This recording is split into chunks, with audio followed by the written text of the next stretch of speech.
let's assume that an engineer tasked with coming up with a maintenance strategy, or a procurement manager, right? They've made the decision that they definitely need a different approach than just constantly renewing with the OEM, right? They need to build a more holistic hybrid strategy to support their devices. We can also assume they definitely feel the pinch of those OEM forced upgrades, or maybe some things in their networks are starting to go EOSL or end of life, right? They want to utilize TPM to delay that upgrade. Can you give us, a concrete example or two of things that you've seen your customers do to start to realize some of this cost savings? Yeah, absolutely. And in doing that, I think it's important to look at a specific Cisco device and kind of walk you through what those numbers look like. So the Catalyst 3850 switch, probably one of the most commonly deployed switches around the world. We have clients that have hundreds, if not thousands, of these switches out in their environment. They recently went end of life. And then beyond that, the recommended replacement device from Cisco is the Catalyst 9300, which, as you probably know, has massive supply chain issues with very long lead times. So clients are finding that they need to keep their 3850s in place a little bit longer. And in doing so, they can support through us at a fraction of the cost, also thereby delaying an upgrade to the 9300s that may not be necessary. Gotcha. Yeah, I mean that sounds just expensive, right? Off the cuff, right? 3850 versus 9300. Man, I cannot imagine, the cost difference in that.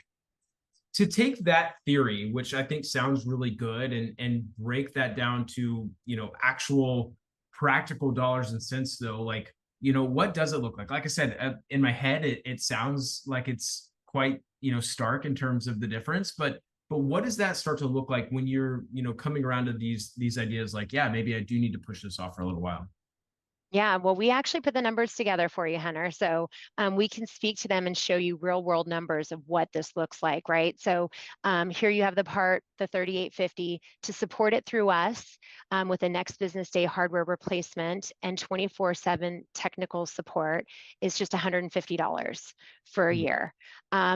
Now, when you compare that to Smartnet List, which is almost $1,200, you're just encapsulating right there about $1,000 in savings on just one 3850 switch.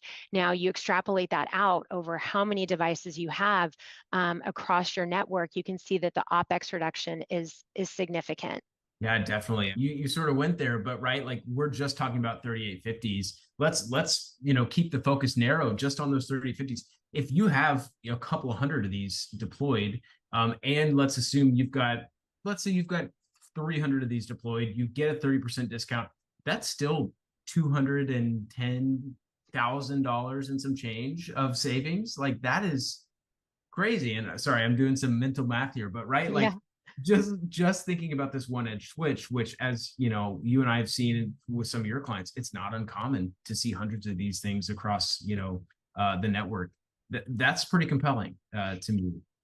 Yeah, and also worth noting that it's not only that OpEx reduction by keeping that 3850 in place a little bit longer and stretching it out a couple more years, but you're also pushing off, what sometimes is a forced upgrade to the 9300. And when you look at those numbers, pulling out your 3850 and replacing it with a 9300, you have a hardware cost, you've got a DNA subscription license. It's going to automatically be put on it whether or not you're using DNA.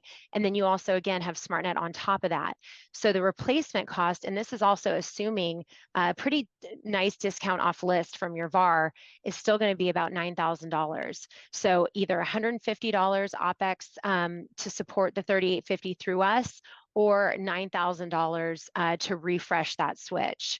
Another hidden cost that's not listed is also the labor cost that it's going to take to deinstall and to replace with a 9300. So there's a lot more cost beyond just the hardware and additional subscription licenses.